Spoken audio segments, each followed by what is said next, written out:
प्रिय विद्यार्थियों, first paper के अंतर्गत हमारे सेकेंड यूनिट में बेसिक कॉन्सेप्ट्स का पार्ट शुरू करते हैं। मूलभूत अवधारणाएं। आपके प्रश्न पत्र में जो मूलभूत अवधारणाएं जो हमारे पाठ्यक्रम में आती हैं, उसमें सबसे पहले समाज, और एक समाज शास्त्र का विद्यार्थी होने के नाते हमें सर्वप्रथम मूलभूत अवधारणा के रूप में समाज के बारे में जानना अति आवश्यक होता है कि समाज क्या है, समाज किससे बनता है, और समाज के बारे में अन्य समाज विज्ञानियों का मत अलग होता है, और समाज शास्त्र ये अर्थ समाज का क्या है। समाज शास्त्र में समाज सबसे महत्वपूर्ण और प्राथमिक अवधारणा है।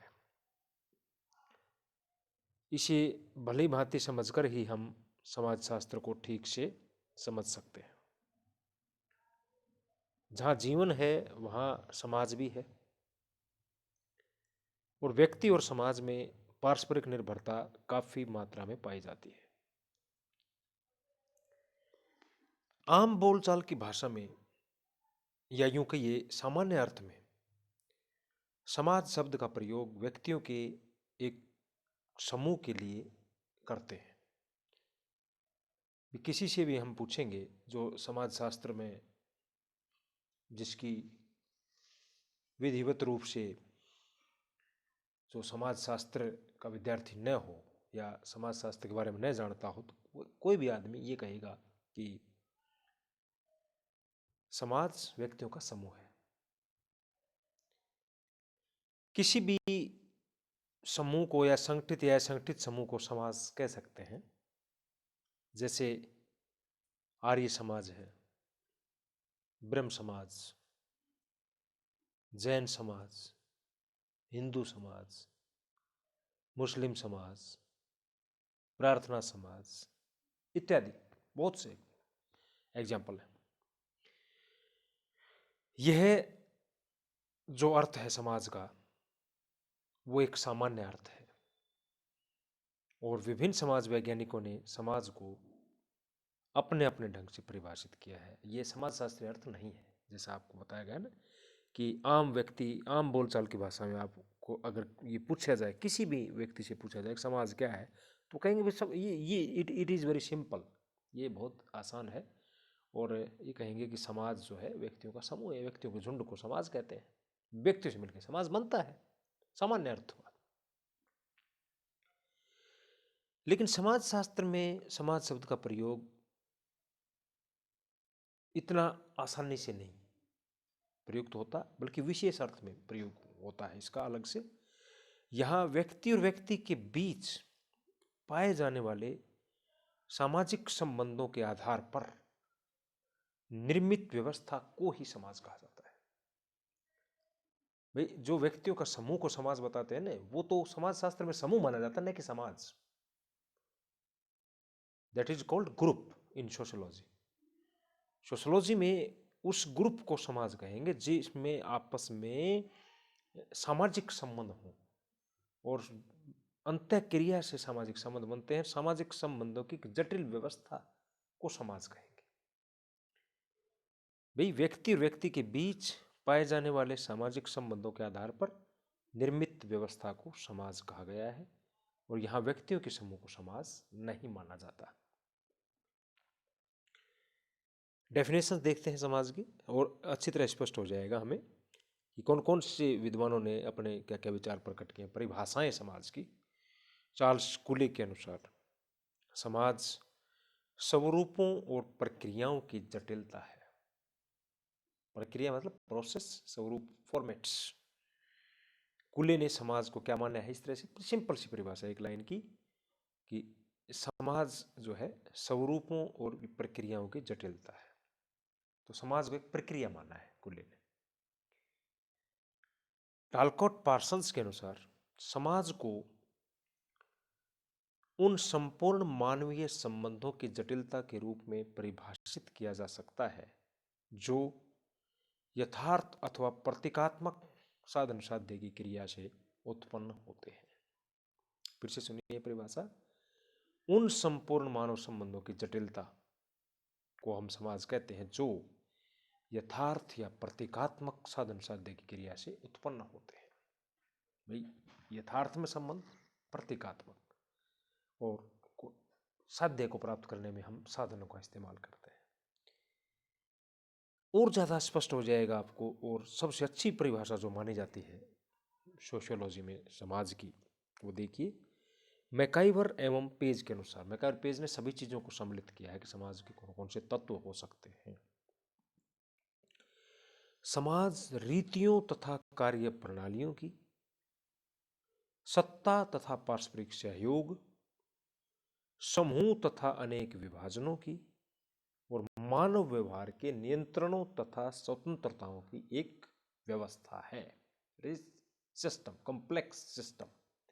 और उस सिस्टम में क्या क्या चीज़ें हैं, ये 7-8 चीज़ें या तत्व जिसको कहेंगे, एलिमेंट्स, वो मैकाइवर ने सम्मिलित किए हैं। रीतियाँ, कार्य प्रणालियाँ, सत्ता, पारस्परिक सहयोग, समूह और उपसमूह, नियंत्रण और स्वतंत्रता। तो ये अपनी परिभाषा में सब चीज़ों को सम्मिलित करते हुए बताते हैं। तो मैकाइवर और पेज की परिभाषा के अनुसार ही हम इसके प्रमुख तत्वों को देखते हैं, और ये एक तरह से सर्वश्रेष्ठ परिभाषा है समाज की। रीतियाँ, पहला तत्व। भाई सामाजिक जीवन में अनेक विभिन्न पहलुओं से संबंधित अनेक रीतियाँ पाई जाती हैं। खान पान से संबंधित रीतियाँ, रहन सहन, वेशभूषा, विवाह, धर्म, शिक्षा आदि जो रीतियाँ। कार्य प्रणालियाँ, प्रोसीजर्स, इनके माध्यम से लोग जो है अपनी आवश्यकताओं की पूर्ति करते हैं, जरूरतों की पूर्ति करते हैं, हित साधन करते हैं। और सामूहिक रूप से कार्य करने के ढंग और नियमों को कार्य प्रणाली कहा जाता है, वर्क प्रोसीजर्स। ऑथोरिटी, तीसरा जो इसमें तत्व बताया गया है मैकाइवर और पेज के द्वारा, अधिकार। अधिकार जो है समाज का प्रमुख आधार है, और समाज में अनेकों संगठन, समितियां और समूह होते हैं जिनके कार्य संचालन के लिए नियंत्रण बनाए रखने की जरूरत पड़ती है। और जिन संस्थाओं के पास, जिन संगठनों के पास और जिन व्यक्तियों के पास ये नियंत्रण बनाने की शक्ति होती है, तो उसको हम ऑथोरिटी के नाम से बोलते हैं। अधिकार है भाई आपको, इसके दंड देने का अधिकार है, व्यवस्था को बनाए रखने का अधिकार है, कानून व्यवस्था को बनाए रखने का अधिकार की सेंस में लेंगे हम, समाज में व्यवस्था बनाए रखने का अधिकार। पारस्परिक सहायता, म्यूचुअल एड, समाज के लिए सहयोगपूर्ण संबंधों की आवश्यकता पड़ती है, तो ये पारस्परिक सहायता इसके अंतर्गत एक प्रमुख तत्व के रूप में आता है। क्योंकि कोई भी समाज में व्यक्ति जो एक सामाजिक प्राणी है, और व्यक्ति अपने दम पर अपनी आवश्यकताओं की पूर्ति और हितों का साधन नहीं कर सकता, उसको दूसरों की आवश्यकता पड़ती है, सहायता लेनी पड़ती है, देनी पड़ती है। दैट इज म्यूचुअल एड, पारस्परिक सहायता। समूह एवं विभाग, परिवार, क्रीड़ा समूह, पड़ोस, जाति, गांव, कस्बा, नगर, समुदाय, स्कूल, कॉलेज, अन्य संस्थाएं, धार्मिक, राजनीतिक और आर्थिक संगठन, असंख्य समूह और संस्थाएं समाज में पाए जाते हैं, और उनके उपविभाग पाए जाते हैं जिनसे मिलकर के समाज बनता है। समूह एवं अनेक विभाजनों की व्यवस्था है। मैकाइवर और पेज ने अपने परिभाषा में स्पष्ट रूप से उल्लेख किया है। मानव व्यवहार का नियंत्रण इसका छठा तत्व है। इसके लिए समाज में सामाजिक नियंत्रण के औपचारिक और अनौपचारिक साधनों को अपनाया जाता है। पुलिस, कानून, अदालत, न्याय व्यवस्था आदि जो है ना, वो औपचारिक साधन है जो लिखित प्रकार के कानून से व्यवस्था को बनाए रखने का काम करते हैं। जबकि परंपराएं, धर्म, नैतिकता, जनरीतियाँ और रूढ़ियाँ, ये सब नियंत्रण के अनौपचारिक प्रकार के साधन हैं। तो ये मानव के व्यवहार पर नियंत्रण औपचारिक और अनौपचारिक दोनों तरीके से होता है। अगर नियंत्रण की व्यवस्था न हो तो समाज में अराजकता की स्थिति पैदा हो जाती है, अनार्की, वो जो है समाज में सबसे ज़रूरी चीज़ है मानव के व्यवहारों पर, व्यक्ति के व्यवहारों पर नियंत्रण स्थापित करना, जो दोनों तरीकों से होता है, औपचारिक और अनौपचारिक। और अनौपचारिक नियंत्रण का ज़्यादा महत्व होता है समाज में। स्वतंत्रता समाज के एक आवश्यक तत्व के रूप में स्वतंत्रता का भी विशेष महत्व है। स्वतंत्र वातावरण में ही व्यक्ति अपने व्यक्तित्व का समुचित विकास करता है और समाज की प्रगति में योगदान देता है। मेन कैरेक्टरिस्टिक्स ऑफ सोसाइटी, समाज की प्रमुख विशेषताएं कौन कौन सी हैं, ये भी तत्वों के बाद इसको देखना प्रासंगिक होगा। कि समाज का अर्थ आपने समझ लिया, उसकी परिभाषाएं आपने देख ली हैं, पार्सन्स ने क्या बताया, कूले ने, और श्रेष्ठ जो परिभाषा मैकारोपेज की डेफिनेशन के आधार पर ही हमने प्रमुख एलिमेंट्स, समाज के प्रमुख घटक देखे जिनसे मिलकर के समाज बनता है। प्रमुख विशेषताओं के रूप में क्या क्या चीज़ों बरकरार आती है। पहला है समाज अमूर्त है। समाज आपको देख नहीं सकते, देखते हैं तो व्यक्तियों के समूह को, झुंड को आप देख लेते हैं, 4 व्यक्ति इकट्ठे हैं, 100 व्यक्ति इकट्ठे खड़े हैं, वो तो भीड़ है या वो समूह है, तो उसको आप एक मूर्त संगठन कहेंगे, वो समाज नहीं होता है, वो समूह होता है। कम से कम समाज शास्त्रीय अर्थ में वो समाज नहीं होता है। आम बोलचाल की भाषा में उसको हम समाज मानते हैं, वो भूल है। दूसरी विशेषता है पारस्परिक जागरूकता, जो कि वर्णन कर चुके हैं हम, एक दूसरे का सहयोग करना, एक दूसरे के बारे में जानना। सहयोग और संघर्ष की व्यवस्था समाज में मिलती है। समाज में दोनों चीज़ें मिलती हैं भाई, समानता और असमानता, सहयोग और संघर्ष दोनों। अगर केवल समानता ही रहती है, केवल सहयोग ही रहे, तो वो राम राज्य हो जाता है, बहुत ही आदर्श व्यवस्था हो जाती है। लेकिन उसमें संतुलित रूप से सभी चीज़ें मिलती हैं। हाँ, ये आप कह सकते हैं कि संघर्ष से ज़्यादा सहयोग मिलता है ना।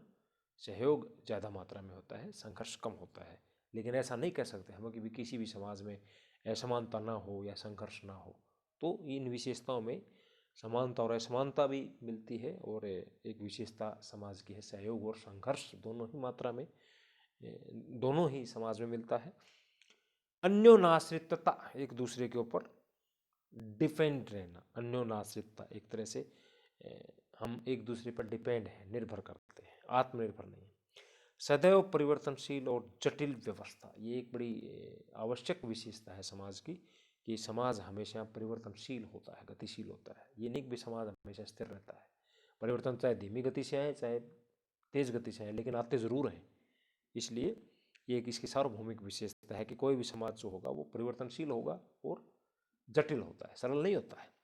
और समाज केवल मनुष्यों तक ही सीमित नहीं है, ये इसकी अंतिम विशेषता है, कि हम समाज को ये मानते हैं कि केवल समाज मनुष्यों तक ही, समाज जानवरों में भी होता है, चींटियों में भी होता है, पक्षियों में भी होता है, राक्षसों में भी होता है।